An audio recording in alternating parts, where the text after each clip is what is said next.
आज हम बहुत ही कीमती और बहुमूल्य टॉपिक के ऊपर बात करेंगे। ये वो टॉपिक है, ये वो बात है, ये वो शिक्षा है जिसके द्वारा हमने प्रभु को ग्रहण किया। हालेलुया। क्योंकि बाइबल बताती है उद्धार पाने के लिए मुंह से अंगीकार करना पड़ता है। किससे? कितने लोगों ने उद्धार पाने के लिए मुंह से अंगीकार किया? हालेलुया। और अनंत जीवन पाने के लिए मन से विश्वास करना पड़ता है। हालेलुया। अनंत जीवन, सदा का जीवन पाने के लिए मन से क्या करना पड़ता है? क्या करना पड़ता है? क्या करना पड़ता है? क्या करना पड़ता है? ऊंची आवाज से बोले, क्या करना पड़ता है? हालेलुया। ये है जिंदा विश्वास। मैं आपको एक कहानी बताऊंगा, पर मैं आज आपको बता दूं, आज का हमारा विषय है मुंह और जीभ को वश में रखो। क्या करो? मुंह और जीभ को क्या करो? वश में। किस में रखो? यानी कि कंट्रोल रखो। हालेलुया।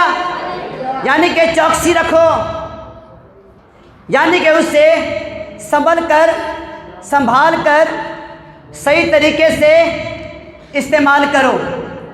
मुंह और जीभ को क्या करो? वश में रखो। आज हम इस बात को जानेंगे, क्योंकि बाइबल बताती है जीभ के अंदर सामर्थ है। जीभ में क्या है? जीभ में हड्डी नहीं है, पर सामर्थ जरूर है। हालेलुया। इस जीभ के अंदर, जो इस शरीर का सबसे छोटा अंग है, हड्डी नहीं है, पर बाइबल बताती है सामर्थ है। ये बिना हड्डी की जीभ हड्डियां तोड़वा भी देती है और हड्डियां जुड़वा भी देती है। हालेलुया। क्योंकि बाइबल कहती है जीभ के वश में, जीभ के कंट्रोल में, जीभ के अधिकार में मौत भी है और जीवन भी। हालेलुया। मैं आपको एक कहानी बताना चाहता हूँ। एक माँ और एक बेटा था। एक माँ और एक बेटा था। वो माँ जो है अपने बेटे को बचपन से बड़े प्यार से पालती थी। कैसे पालती थी? सारी माएँ ऐसे करती हैं। सारे माता पिता अपने बच्चों को प्यार से पालते हैं। समझ पा रहे हो क्या हुआ? पर जब वो बच्चा 12-13 साल का हुआ, वो मेंटली अपसेट हो गया, वो पागल हो गया, बहकी बहकी बातें करनी शुरू कर दी, अपने आप हंसता है, अपने आप रोता है। समझ पा रहे हो? 12-13 साल की उम्र के अंदर वो पागल हो गया वो। और जब उसकी माँ उसको डॉक्टर के पास लेकर गई, तो डॉक्टर जी से दवाई ली, बड़ा कुछ करवाया, 4-5 सालों तक उसका इलाज करवाया, और डॉक्टर को कुछ भी समझ नहीं आया। डॉक्टर कह इसको दवाई क्यों नहीं काम कर रही? समझ पा रहे हो? डॉक्टर ने कहा मैंने इसको सबसे स्ट्रांग दवाई दी है, सबसे बढ़िया वाली, सबसे महंगी वाली दवाई दी है, पर ये दवाई काम क्यों नहीं कर रही है? क्या हुआ? डॉक्टर ने उस बहन को एक सवाल पूछा कि मेरी बहन, मुझे ये बताओ, क्या ये बचपन से पागल था? उसने बोला कि नहीं डॉक्टर जी, ये बचपन में बिल्कुल सही था।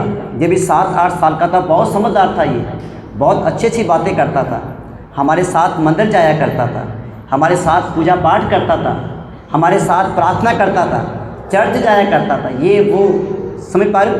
अगर क्रिश्चियन है तो चर्च जाया करता था, अगर हिंदू है तो मंदिर जाया करता था। समझ पा रहे हो? यानी कि बहुत अच्छा था वो। कहने का भाव है कि बिल्कुल ठीक था, ये बचपन के अंदर बिल्कुल सही था ये। पर डॉक्टर ने बोला ये बताओ ये पागल कैसे हुआ, क्या आपको कुछ पता है?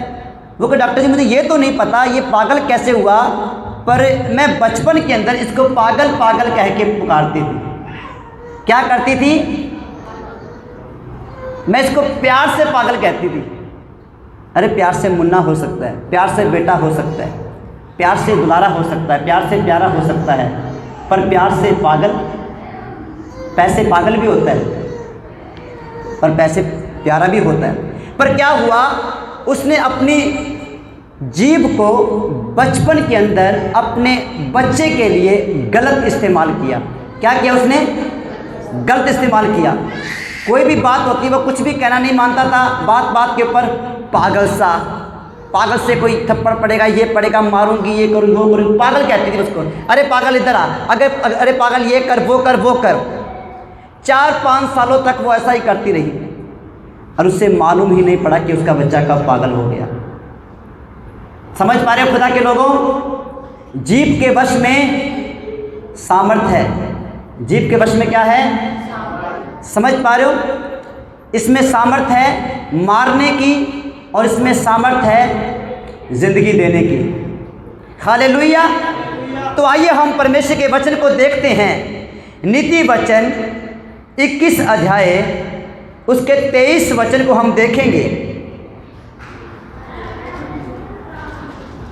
माइक ले ले जो वचन पढ़ेगा। हालेलुया। खुदा के लोगों, हम जानते हैं इसी जीभ के द्वारा यीशु हमारा प्रभु बन गया। इसी जीभ के द्वारा हमने अपने पापों की क्षमा पाई। हालेलुया। इसी जीभ के द्वारा हमने अपने गुनाहों का अंगीकार किया और अपने गुनाहों को छोड़ा भी। हालेलुया। समझ पा रहे हो खुदा के लोगों? इसी जीभ के द्वारा हमने उद्धार पाया है, क्योंकि बाइबल बताती है उद्धार पाने के लिए मुंह से अंगीकार करना पड़ता है, मुंह को खोलना पड़ता है, जीभ को हिलाना पड़ता है, यानी कि बोलना पड़ता है। हालेलुया। बिना बोले कुछ नहीं होता। मैं एक जगह के ऊपर इसी तरह से वचन प्रचार कर रहा था और मैंने उस जगह पे एक सवाल पूछा। मैं कहा आप मुझे बताएं ये संसार कैसे चलता है? क्या आप में से किसी को मालूम है कि संसार कैसे चलता है? कुछ लोग कहते हैं ये संसार पैसे से चलता है, अगर पैसा ना हो तो संसार कैसे चलेगा? तुम कंगाल को देखो, वो भी तो जी रहा है बिना पैसे के। किसी गरीब को देखो, वो भी तो जी रहा है। समझ पा रहे हो? किसी भिखारी को देखो, वो भी तो जी रहा है बिना पैसे के। कुछ लोग कहते हैं कि इस संसार को परमेश्वर चलाता है।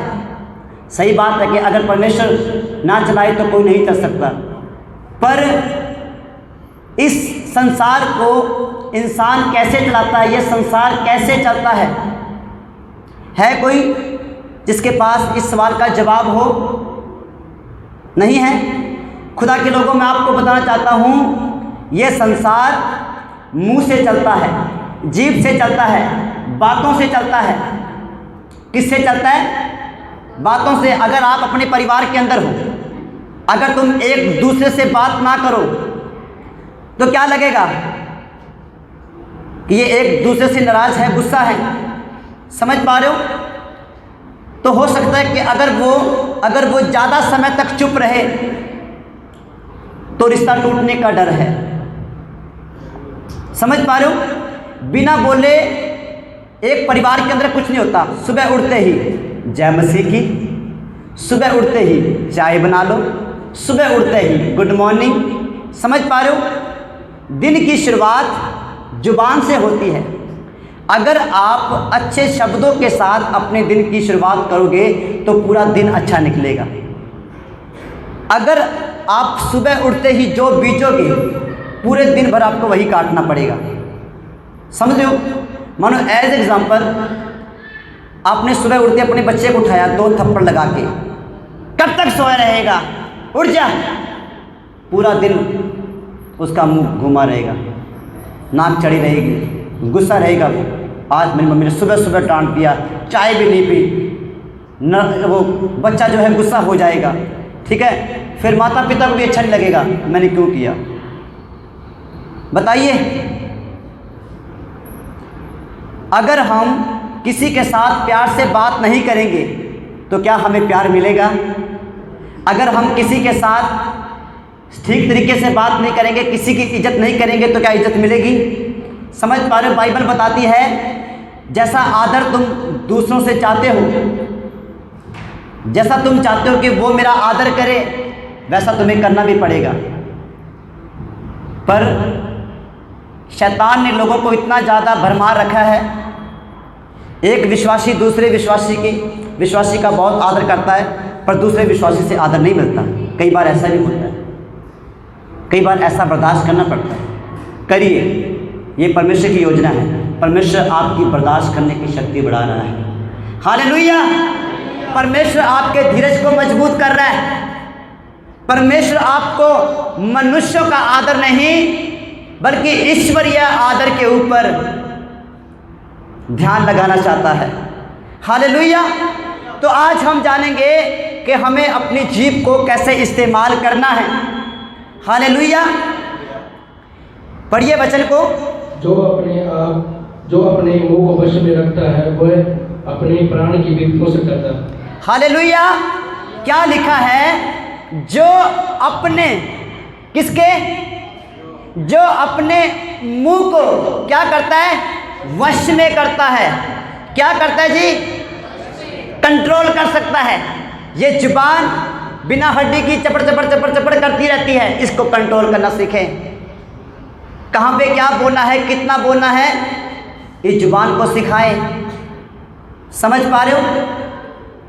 बिना फालतू में ही मत बोलते जाओ। आपको पता है जब लोग चुगली करते हैं, ठीक है, उस समय तो ये जुबान कंट्रोल से बाहर। एक चुगली कर दी, भाई की होगी, बहन की याद आ गई, चलो इसकी भी कर देती हूँ। चाचा की याद आ गई, चलो इसकी भी कर देती हूँ, कर देता हूँ मैं। अरे तुझे पता फलाने ने ये किया उस दिन, सब कुछ बक देते हैं। समझ पा रहे हो? चाहे उसके कारण उसी की निंदा होगी, लोग उसी को मारा कहेंगे, देख चुगलखोर है ये, निंदा करने वाली है, निंदा करने वाला है। बताइए, इसे पढ़िए दोबारा। जो अपने मुंह को वश में रखता है वह अपने प्राण को विपत्तियों से बचाता है। समझ पा रहे खुदा के लोगों? बाइबल बताती है जिस बंदे ने अपने मुंह के ऊपर जय पा ली, अपनी जीभ के ऊपर जय पा ली, वो अपने प्राण को, अपनी ज़िंदगी को मुसीबतों से बचाता है, बीमारियों से बचाता है, कलेशों से बचाता है, आने वाले कलेश से बचाता है। और जो कंट्रोल में नहीं करता वो विपत्तियां भोगेगा। समझ पा रहे खुदा के लोगों? जीभ जो है हमारे जीवन के अंदर जीवन का सोता है। क्या है जीवन का सोता? अगर आप मसीह के अंदर ऊंचा उठना चाहते हो, परमेश्वर के काम को करना चाहते हो, तो आपको अपनी जीभ को सही इस्तेमाल करना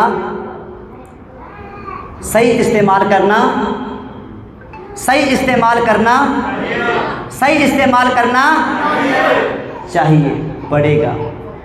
हालेलुया!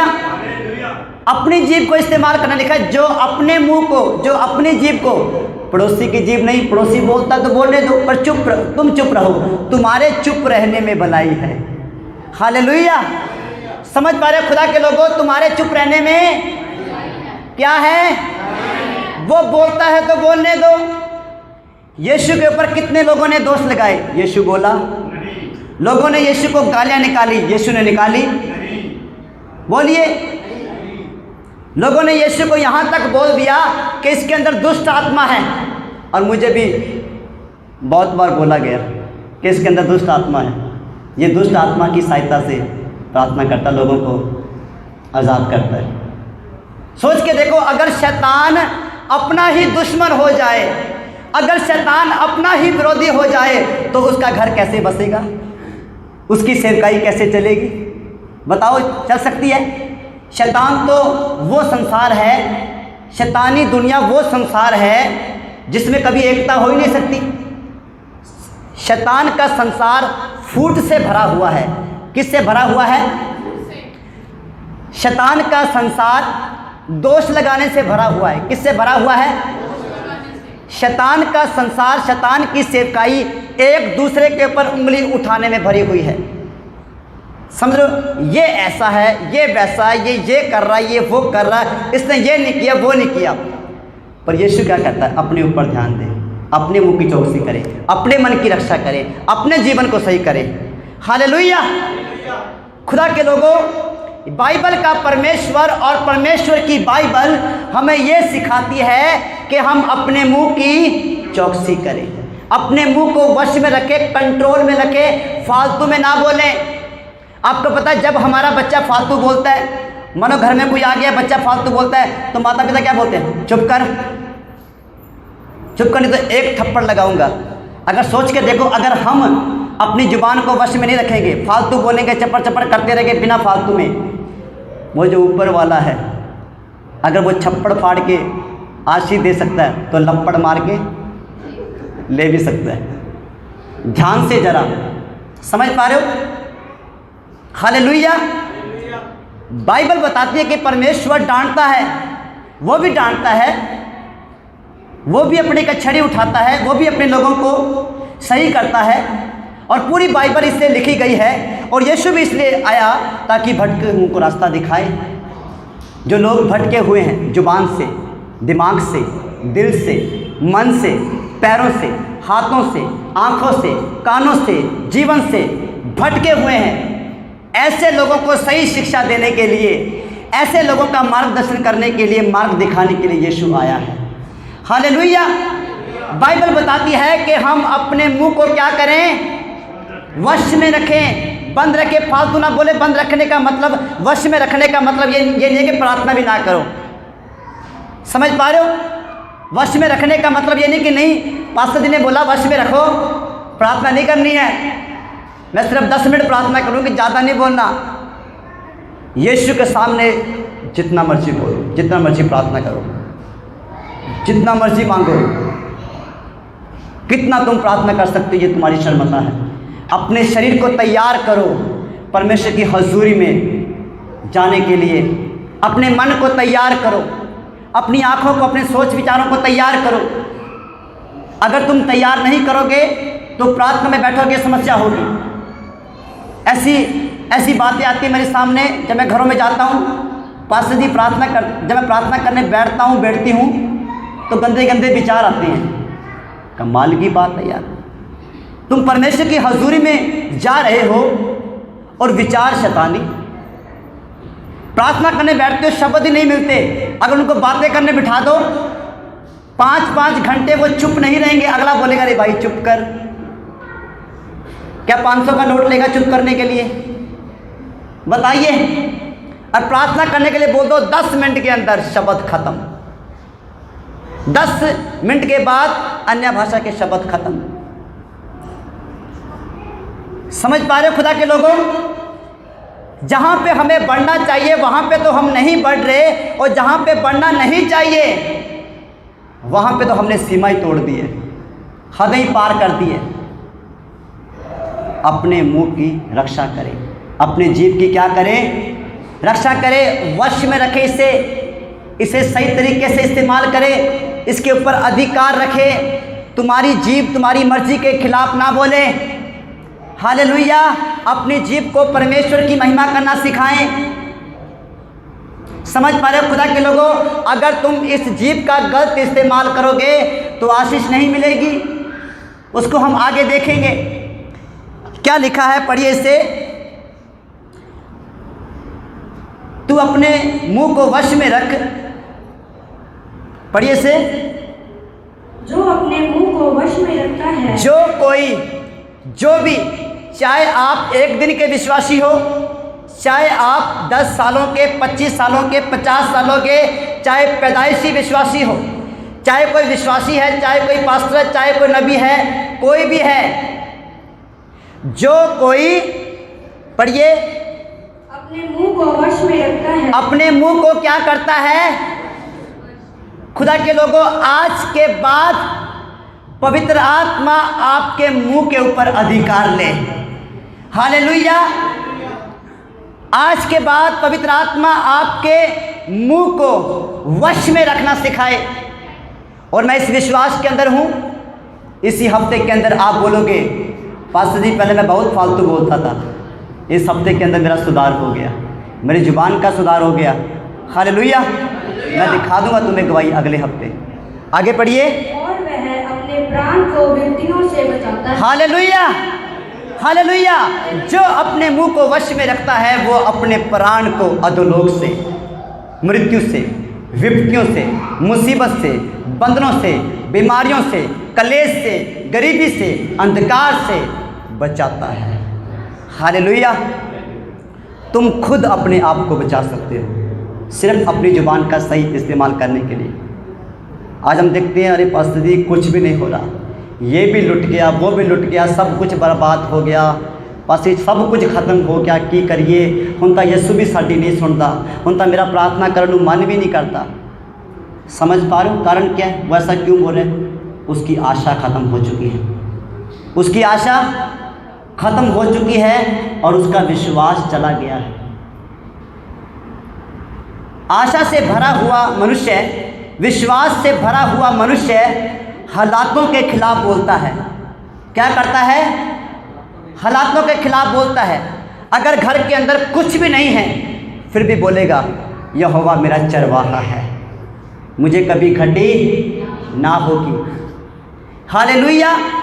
जो आशा और विश्वास से भरा हुआ है वो अपनी ज़ुबान को सही तरीके से इस्तेमाल करता है, पर अपनी ज़ुबान को गलत इस्तेमाल करने वाला मनुष्य, बहन, भाई, बुजुर्ग, बच्चा कोई भी है, वो अपने घर के अंदर दंगे करवा देता है, सिर पड़वा देता है, शहर के शहर बर्बाद हो जाते हैं इस ज़ुबान का गलत इस्तेमाल करने से।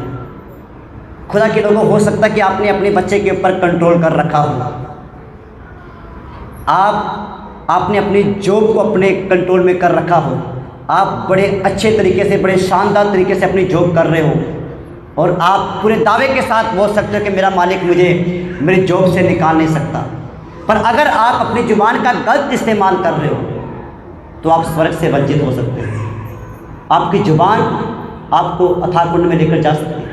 इसका सही इस्तेमाल करें, गाली ना निकालें, झूठ ना बोलें, चुगली ना करें, फिल्मी गाने ना गाएं, सीरियल ना देखें, फिल्में ना देखें, कार्टून ना देखें। इस ज़ुबान को सही इस्तेमाल करें। क्या करें? ज़ुबान को सही इस्तेमाल करें। कैसे करोगे सही इस्तेमाल? हालेलुया। तो हम आगे देखेंगे, पढ़िए से नीति वचन 18 उसके 7 वचन को हम देखेंगे। Thank you Jesus. नीति वचन 18 अध्याय उसके 7 वचन को। मूर्ख का विनाश उसकी बातों से होता है। हालेलुया। क्या लिखा है इस जगह पे? मूर्ख मनुष्य का अंत, मूर्ख मनुष्य का विनाश, मूर्ख मनुष्य का एंड, सत्यानाश उसकी जुबान से होता है। किससे होता है? परमेश्वर किसी का अंत नहीं कर सकता, परमेश्वर किसी का अंत नहीं करता, परमेश्वर किसी को हानि नहीं पहुंचाता, परमेश्वर किसी को दुख नहीं देता, पर मूर्ख मनुष्य अपनी ही जुबान के कारण अपना विनाश कर लेता है, अपनी ही जुबान के कारण अपना नुकसान कर लेता है, अपनी ही जुबान के कारण अपने बच्चों का नुकसान कर लेता है, अपनी ही जुबान के कारण अपने काम, अपने बिजनेस का नाश कर लेता है। समझ पा रहे हो विनाश कैसे होता है? जब कोई वचन से बाहर जाकर बोलेगा, परमेश्वर के वचन से बाहर बोलेगा तो उसके जीवन के अंदर विनाश आएगा। आशीष परमेश्वर के वचन के अनुसार है, आशीष परमेश्वर के वचन में है। हालेलुया। जहाँ पे प्रभु के लोगों को वचन बोलना चाहिए, जहाँ पे प्रभु के लोगों को वचन से बोलना चाहिए, वहाँ पे वो वचन नहीं बोलते पर और ही बातें करते हैं, गालियाँ निकालते हैं, फिल्मी गाने गाते हैं, परमेश्वर के खिलाफ बोलते हैं। हाय रब्बा तू तो मेरी सुनता नहीं, कित्थे चला गया तू। खुदा के लोगों, वो परमेश्वर जिसने बोला कि मेरे कान छोटे नहीं हैं, और वो परमेश्वर जिसने बोला कि जब तू मुझे पुकारेगा मैं तेरी सुनूंगा, और जब तुम उसे ये बातें बोलोगे तू तो मेरी सुनता ही नहीं, क्या उससे अच्छा लगेगा? बताइए, क्या उससे अच्छा लगेगा? नहीं लगेगा। परमेश्वर को परमेश्वर के वायदे, परमेश्वर के वचन याद दिलाओ। उससे कहो यहोवा तू चरवाहा है, तू घटी को पूरा करने वाला है, तू ऊंचा उठाने वाला परमेश्वर है, तू दयालु है, अनुग्रहकारी है। Hallelujah, hallelujah. जब तुम इन वचनों के खिलाफ बोलोगे तो बाइबल तुम्हें बुद्धिमान नहीं बल्कि मूर्ख कहेगी, क्योंकि मूर्ख अपना विनाश कर लेता है, अपना अंत कर लेता है। मूर्ख का विनाश कैसे होता है? उसकी बातों से। उसकी बातों से। किससे? किससे? बातों से।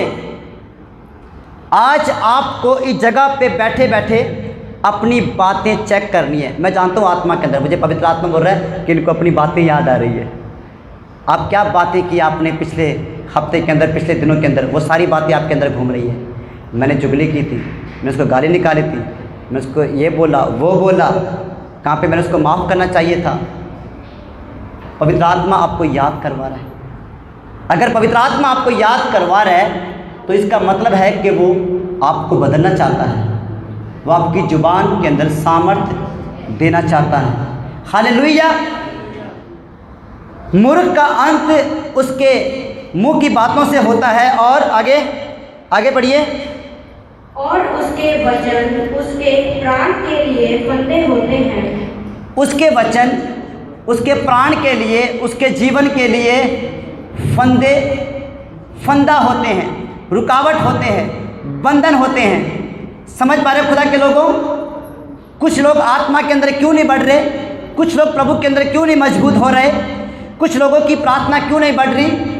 क्योंकि उनके वचन ही उनके लिए फंदा है। मैं एक बहन को जानता हूँ, हमारे एक ग्रुप है, प्रार्थना ग्रुप, अपने के जितने भी टीम वाले हैं, वर्शिप टीम है, हम सब लोग उस ग्रुप में जुड़े हुए हैं। उस ग्रुप के अंदर एक बहन ने मैसेज किया और बोला कि पास्टर जी मुझसे प्रार्थना नहीं होती, मैं प्रार्थना नहीं कर पा रही हूँ, सिर्फ 5 मिनट 7 मिनट प्रार्थना करती हूँ और उसके बाद प्रार्थना होती नहीं। मैंने उस बहन को सिर्फ एक वचन बोला, मैं कि आपको ये बोलना है, मेरा शरीर परमेश्वर का अभिलाषी है, मेरा मन परमेश्वर का अभिलाषी है। उस बहन ने उसी दिन ये लगातार बोला, पूरा दिन बोलती रही और उसी रात उसने, जहाँ पे वो 10 मिनट प्रार्थना करती थी, 2 घंटे प्रार्थना की, 3 घंटे प्रार्थना की, 4 घंटे प्रार्थना की। हालेलुया। समझ पा रहे हो खुदा के लोगों? मैंने उसके लिए प्रार्थना नहीं की कोई भी, प्रभु उसके प्रार्थना के जीवन को बढ़ा। मैंने सिर्फ उसको बताया कि अपने मुंह को सही इस्तेमाल कर। क्या कर? सही इस्तेमाल कर। वो बोलती थी हाय मेरे तो प्रार्थना होती नहीं, मैं प्रार्थना से बहनी है, मैं प्रार्थना से बहना, हाँ मेरा मन लगता ही नहीं, मेरा मन तो उड्डू उड्डू करता है, जी करता प्रार्थना छड़ के बाहर चली जावा, इधर चले जावा, घुमा फिरा, यहाँ पिज़्ज़ा खावा, खीज़ा खावा, ये करा वो करा, पर प्रार्थना नहीं होती। समझ पा रहे खुदा के लोगों? अपने मुंह की चौकसी करें, अपने बातों की चौकसी करें। जो शब्द तुम बोलोगे अपने लिए, जो शब्द तुम अपने लिए, अपने भविष्य के लिए बोलोगे, तुम्हारा भविष्य वही बनेगा। हालेलुया। समझ पा रहे खुदा के लोगों? अगर तुम अपने विश्वास को बढ़ाना चाहते हो तो तुम्हें विश्वास के शब्द बोलने पड़ेंगे। मैं हर रोज़ ऐसे बोलता हूँ, प्रभु का आत्मा मुझ पे है, उसने मेरा अभिषेक किया है। प्रभु का आत्मा मुझ पे है, उसने मेरा अभिषेक किया है कंगालों को सुसमाचार सुनाने के लिए, बंदियों को आज़ाद कराने के लिए, कोढ़ियों को शुद्ध करने के लिए। प्रभु का आत्मा मुझ पर है, उसने मेरा अभिषेक किया है। प्रभु का आत्मा मुझे सिखाता है, पवित्र आत्मा मेरी अगुवाई करता है, पवित्र आत्मा मेरे साथ साथ चलता है, पवित्र आत्मा मुझसे बातें करता है। मैं हमेशा ऐसे ही बोलता हूँ और ऐसे ही होता है। हालेलुया। और फिर गवाहियाँ आती है, जब घरों में जाते हैं पवित्र आत्मा उस करके सारे हालात को प्रकट कर देता है, बता देता है ये कुछ चल रहा है, नाम प्रकट करता है। टीम के लोग, हम एक भाई है महाराष्ट्र से, परवीन, तो मैं उससे बात करता, पहली बार बात की तो मुझे प्रभु ने बोला कि उसका एक भाई है राहुल जो किसी बंधन में फंसा हुआ है, ठीक है। और फिर उसके बाद प्रभु ने उसकी बहनों का नाम बताया, उसके एक और भाई का नाम बताया, तकरीबन उसके घर के 5-6 लोगों का नाम मुझे प्रभु ने बताया। उनके घर में ये दिक्कत है, वो उनके जो परिवार वाले हैं वो इस दिक्कत में फंसे हुए हैं। और लास्ट टाइम जब हम प्रार्थना कर रहे थे रात को, भाई पतरस और भाई दीपक, हम तीनों प्रार्थना कर रहे थे, तो उधर से भी 3 लोग थे और हम भी 3 लोग थे। तो प्रभु की आत्मा ने बोला कि प्रभु बोला कि इनके परिवार में कोई लड़का है विशाल, जो काफ़ी दिनों से बीमार है, जो जो बुखार में पड़ा है। उसने बोला कि पास जी कौन है, देख लेना, कोई बात नहीं, आराम से देख लेना। बहुत समय है, आराम से देखना। और अगले दिन सुबह सुबह मेरे पास मैसेज आया, बोला पास्टर जी जो आपने बोला था ना विशाल, वो मेरे चाचे का लड़का है और हमने पूछा कि वो बीमार पड़ा है। हालेलुया। समझ पा रहे खुदा के लोगों, परमेश्वर सब कुछ जानता है। पर ये चीज़ें प्रकट कैसे होगी, ये काम प्रकट कैसे होंगे, ये वरदान काम कैसे करेंगे? अपनी जुबान को वश में करें, अपने मुंह को वश में करें, सही तरीके से काम करें। Hallelujah, hallelujah. समझ पा रहे खुदा के लोगों, अपनी जुबान को सही इस्तेमाल करें, सही तरीके से अपने लिए आशीष के वचन बोले, अपने लिए उन्नति के वचन बोले। अगर मूर्खताई के वचन बोलोगे तो विनाश की कटनी काटोगे, अगर अच्छे वचन बोलोगे तो उन्नति और सफलता की कटनी काटोगे। हालेलुया। तो आइए हम आगे बढ़ते हैं। नीति वचन 10 अध्याय उसके 21 वचन को हम देखेंगे। खुदा के लोगों, ये वचन बहुत सामर्थी है और आज आपको ये वचन अपने दिल में रखना है और इन वचनों को पूरे हफ्ते इस्तेमाल करना है। पूरे हफ्ते आपको ये बोलना है, मैं अभिषिक्त हूँ, मैं सामर्थी हूँ, मैं अभिषिक्त हूँ, मैं सामर्थी हूँ। बीमारी का मुझ पे कोई जोर नहीं, पाप का मुझ पे कोई जोर नहीं, अंधकार का मुझ पे कोई जोर नहीं। पवित्र आत्मा का मुझ पे जोर है, पवित्र आत्मा की सामर्थ मुझ पे है, पवित्र आत्मा की भरपूरी मुझ में है। मैं पवित्र आत्मा के चलाए चलता हूँ। हालेलुया। जब तुम इस तरीके से बोलना शुरू करोगे तो आपके जीवन के अंदर एक बड़ी बहाली होगी। हालेलुया। धार्मिकता की बात नहीं कर रहा हूँ, यीशु की धार्मिकता। अरे यीशु का जीवन, अनंत जीवन पाए हुए लोग, उद्धार पाए हुए लोग, मुक्ति पाए हुए लोग। क्या बात है, हाथ इतने कम क्यों है? बाकी लोगों ने जीवन नहीं पाया, बाकी लोगों ने अनंत जीवन नहीं पाया। अपने हाथ को सीधा उठाएं। ये क्या तरीका हाथ उठाने का? सीधा। हालेलुया। बाइबल बताती है अपने हाथों को सीधा खड़ा करें। हालेलुया। क्या लिखा है धर्मी के वचनों में? पढ़िए से। धर्मी के वचनों से बहुतों का पालन पोषण होता है। हालेलुया। धर्मी के वचनों से बहुतों का क्या होता है? पालन पोषण होता है। हालेलुया। जब धर्मी बोलता है बहुत से लोगों को आशीष देता है, बहुत से लोग आशीष पाते हैं, बहुत से लोग छुटकारा पाते हैं। जब धर्मी बोलता है जो कमज़ोर सामर्थी बन जाता है, कमज़ोर ताकत पाता है। हालेलुया। धर्मी के वचनों में क्या होता है? पालन पोषण। धर्मी दूसरों की उन्नति के लिए होता है। और बाइबल के अंदर मुझे एक धर्मी जन याद आ रहा है जिसका नाम है अब्राहम। क्या नाम था? जो विश्वास के द्वारा क्या गिना गया? विश्वास के द्वारा क्या गिना गया? ऊंची बात से बोले, विश्वास के द्वारा क्या गिना गया? हालेलुया। और परमेश्वर ने उस अब्राहम को, उस धर्मी जन को बोला कि मैं तुझे संसार के सारे कुलों के लिए, संसार के सारे परिवारों के लिए आशीष का कारण ठहराता हूँ। हालेलुया। तू बहुत सी जातियों का पिता कहलाएगा। हालेलुया। बहुत सी जातियाँ तुझे दंडवत करेगी, तेरे सामने झुकेंगी। हालेलुया। बहुत सी जातियाँ तेरे साथ मिलकर परमेश्वर के नाम को धन्य कहेंगी। हालेलुया। समझ पा रहे खुदा के लोगों, धर्मी के वचनों में, धर्मी के जीव में सामर्थ होती है और वो सामर्थ उसके जीवन को भी बहाल कर सकती है और उसके पड़ोसी के जीवन को भी और पूरे संसार को बहाल कर सकती है। हालेलुया। आपके जीवन के जिस क्षेत्र में, आपके घर के जिस हिस्से के अंदर आशीष नहीं है, बदलाव नहीं है, आप उस जगह पे बदलाव मांगे। अगर आपके बच्चे आपका कहना नहीं मानते, ढीठ हैं, तो प्रार्थना करें, प्रभु मेरे बच्चे बदल रहे हैं, यीशु के नाम से मेरे बच्चे बदल रहे हैं, इनका स्वभाव चेंज हो रहा है। प्रभु ये आत्मा में आ रहे हैं, ये पवित्र आत्मा में बढ़ रहे हैं, प्रभु ये आत्मा में चलेंगे, ये अनुग्रह में चलेंगे। हालेलुया। अगर आपके बच्चे प्रार्थना नहीं करते तो आपको लगातार ये बोलना पड़ेगा कि मेरे बच्चे प्रार्थना के योद्धा हैं।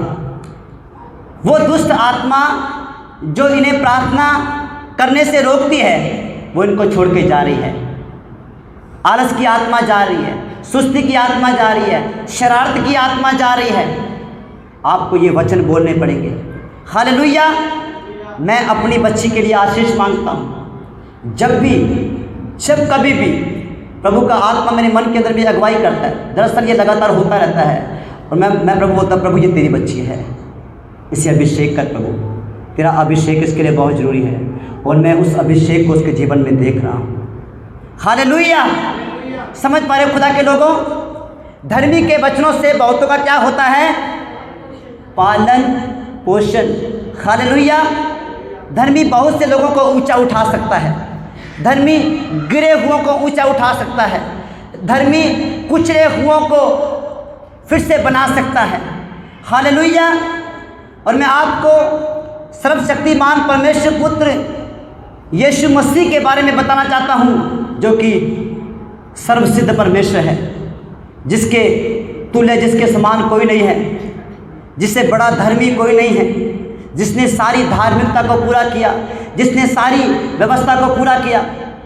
उस यीशु ने अपने वचन में कहा, मत्ती की पुस्तक के अंदर शायद 12:20 में लिखा है, वहाँ पे लिखा है यीशु के बारे में कि वो कुचले हुए सरखंडे को तोड़ेगा नहीं, कुचले हुए सरखंडे को तोड़ेगा नहीं, और धुआं देती हुई बत्ती को वो बुझाएगा नहीं। सरखंडा जानते हो आप, जो पुराने राजस्थान के अंदर जो छतें होती हैं, उन छतों के अंदर वो लगे होते हैं काने, लंबी लंबी लकड़ियाँ लगी होती है, बिल्कुल हल्की सी लकड़ी होती है, वो एक गन्ने की तरह ऐसी कुछ बनी होती है, वो उसे सरखंडा कहा जाता है। अगर उसे कोई उसे कुचल दे तो लोग क्या करते हैं, उसको या आग में जला देते हैं या तोड़ के फेंक देते हैं। पर यीशु बताता है, यीशु कहता है कि मैं कुचले हुए सरखंडे को, पिसे हुए सरखंडे को तोड़ूंगा नहीं। हालेलुया। अगर आप टूटे हुए हो अपने मन के अंदर, प्रार्थना के जीवन में आप टूटे हो अपने विश्वास के अंदर, तो प्रभु के पास आएँ। प्रभु आपको तोड़ेगा नहीं, वो आपको बनाएगा, वो आपको फिर से बहाल करेगा, वो आपको उठा के खड़ा करेगा, क्योंकि यीशु के वचनों में, यीशु के वचन में सामर्थ्य है। क्या है? जब यीशु बोलता है तो बहुतों का पालन पोषण होता है, जब यीशु बोलता है तो गिरा हुआ इंसान खड़ा हो जाता है। हालेलुया। खुदा के लोगों, एक समय था जब मैं भी गिर गया था। लोगों ने बोला कि ये तो गिरा रहेगा, ये लाइन पे नहीं आ सकता, इसकी गाड़ी पटरी से उतर चुकी है।